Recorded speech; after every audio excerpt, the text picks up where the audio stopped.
Look, I talked to a bunch of people today on group text and people that were there and people like JT and Parabinos and then my other industry people, Dan Truman and everybody else. And they were tied for fourth going in the last moto. Yep. And that's pretty good. Yep. That wasn't bad. And they had a terrible last moto and they dropped to eighth.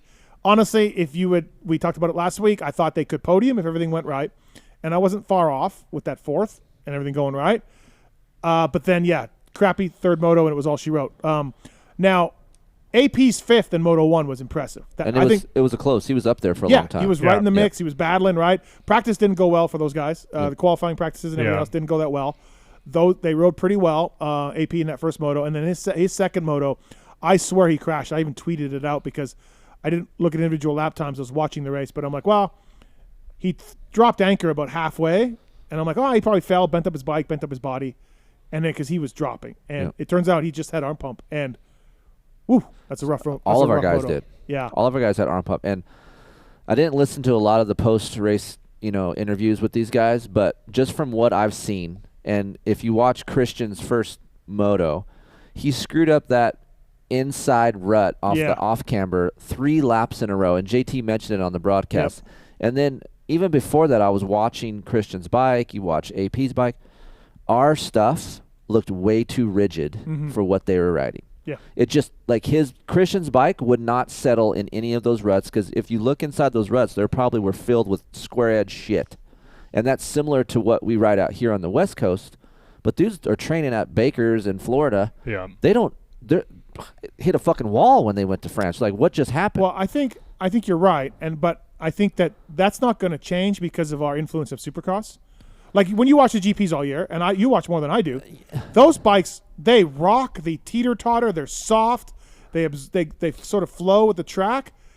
I noticed that watching any GP. I'm like, look at these guys' setup. It is so bouncy compared to our guys. And I think our guys, if you start going softer from Supercross for motocross, you start going softer, you start backing down the shim sizes, the spring rates, I think our guys start freaking out.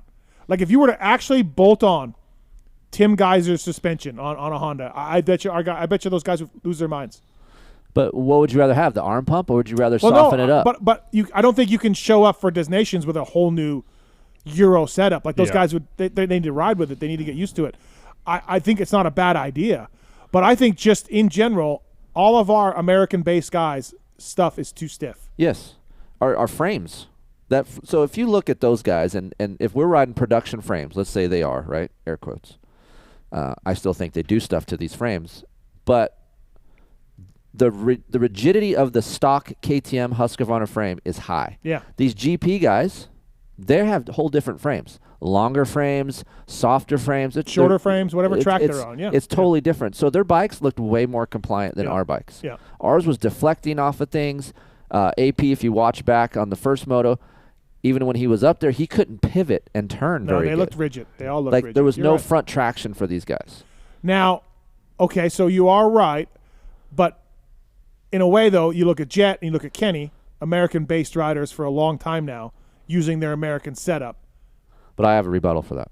But, okay, I'm saying a KTM, Austrian bike. Yes. That's your rebuttal. No, my rebuttal is what you just said, Jet and Kenny. Mm-hmm. What are these two guys known for? Softer set. We rode Jet's bike. How compliant and soft did his bike feel? Yeah, but do you think it would be that much different than yes. Aaron Plessinger's bike? Absolutely. For 100%. As many of these bikes have I've ridden and all the production bikes I've ridden. You would know better than I would. But I mean, we rode Chases and we rode Jets. Look how drastic that was. Yeah. So for me, watching these steel frame American production bikes versus even our guys that rode Kenny and Jet, those guys run. I just rode Kenny's bike. It's soft. Mm-hmm. So and that was his hybrid setting. I can imagine what his outdoor stuff is. So these guys that are riding, they have European experience. They're already coming to America with that kind of setting, and they stick with that. Yep. So maybe some of our guys need to learn. Hey, I need to ride a little bit with some softer stuff, especially if you're going over. Well, there. I just think if you're WP, you can be like, hey, who do you have that weighs this much? Let's try that. Here's this guy's stuff. What do you think? They'll probably freak out. But listen, we want you to ride with us for a week, or Right, what's wrong with- and then we'll reassess. Well, that's what I'm saying. Why can't someone in the camp be like, Right. okay, here's where we're going. Yeah. Here's the tape. We know it's going to get like this. Yeah. Here's something that you guys should ride with, and maybe go to a track that's try to. I know we can't mimic You know it. what though? JT was talking about that too in the broadcast. I thought we had tracks in America. And Connor, did you ride Lakewood this year? No. You didn't do Lakewood this year? No, not this year. I thought Lakewood Prep was a lot like Ernay. Oh, man, I thought Lake was way ruddier than Ernay. Ruddier, yes, but hard pack and dry ruts. Yes. Yeah. That part. Ruddier, yes, but just the same kind of. You think about that corner that Christian kept screwing up, that left-hander Yeah. off camber. That's a Lakewood corner all Yeah. day Yeah. long. You know what I mean? Don't you agree? Yeah, Yeah. for So sure. like, I know in the past we added the sawmill shit, the sawdust, and watered and mixed it up and all of that.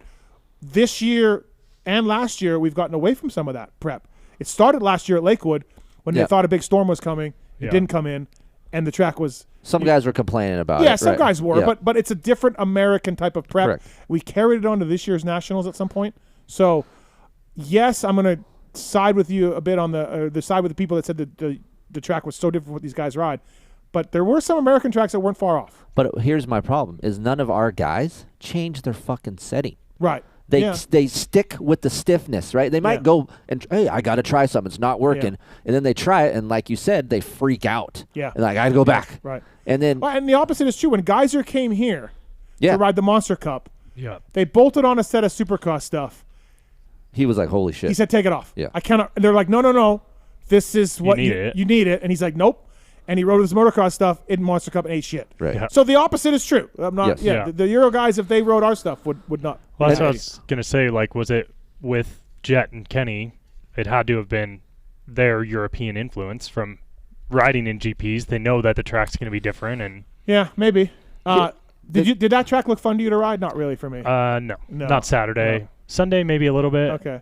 And that was a pretty typical Renee prep, Yeah. I think. Like, Yeah, it I looked think so like too. some of the. I swear when we were there before, it was tackier, but they got some rain that week because we were later in the year. This was hot. Maybe it was hot. the 7 other races that they had going on at the same time. Yeah. I thought it was awesome. It Yep. looked really Okay. cool to ride. And that choppy, hard pack stuff is what I like. It's fun. Granted, I think Christian and I think RJ, they did ride Glen Helen to kind of prep, and that was probably a good move. They could Yeah. ride some of that, and that's Yeah, similar. yeah. And Christian even said, hey, it reminds me of some Glen Helen stuff. But if you have guys in their second moto going back to 48 millimeter production forks, they're looking for less rigidity. Yeah. They're looking for feel. Yeah. Like, And that's what we had. well, that's what they went back to. Yeah, that's what I'm saying. You know, That's and then what you we had, have yeah. Christian going to RJ Shock, and you're just trying to get more feeling and more movement, you know, and I just don't understand, and I could be totally wrong, and I'm not in the inside. I don't know nothing, but how are we so far off? Flip that. How are we so far off? Like, Well, I don't think we are, though. I don't think we are so far off. I think we're off, but when you look I'm at talking about Jet, settings. I know, but when you look at Jet, you look at Kenny, yes, they're softer. Yes, they're European-based riders. I get that. But how far off can they be? And those guys hauled ass. Like, they're off.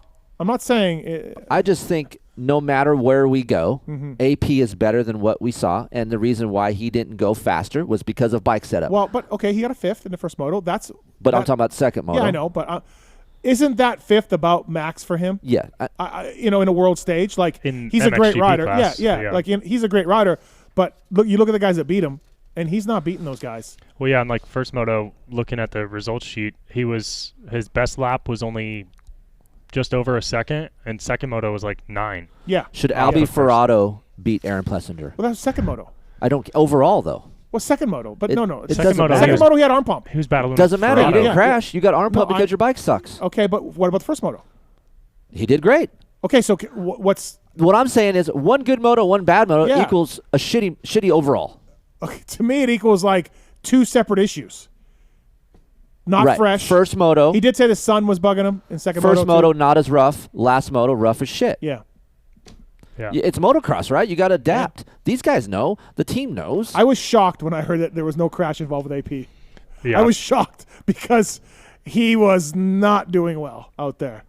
And that's what I'm saying about these guys can go faster than what we saw. I just think us as fans sometimes like, oh, ride the bike, fuck it. You know, everyone's riding the same. Like, no, they're not. Like, in order for these guys to go to that elite level, you know, these guys are racing, you need to be comfortable. You need to have feeling. And when you don't have feeling, you see a 9th overall for Aaron Plessinger. Okay, so to me, going in, you're like, hey, I said USA could podium. I'm like, RJ can't crash. He crashed in each moto. Right. Christian needs to really, like, you know, be on his game. Well, guess what? After not riding for 6 months, he, you know, got winded and didn't have a whole lot in that second moto. I think he crashed that Moto 2. Yeah, he hit the wall, that little inside-outside wall. Yeah. But, like, the fears of what was happening happened. Yeah. So you had Christian doing kind of what we thought would happen. We hoped it wouldn't, but we thought it would after being out for that long. RJ did RJ things. I mean, RJ's second moto was amazing. Dude, he was flying. Yeah, insane, yeah. He was flying through the pack. But shouldn't have made the mistake to, you know, when you give the inside gate to your MX2 guy, he can't make that mistake. Like, you just can't, because you already have trouble enough passing dudes because you're on a 250F. You have the inside gate. You cannot go down. Well, he did. And then AP's second moto was a disaster. So, like, to me, they were tied for fourth after Moto 2 motos. That was great. And they ended up 8th.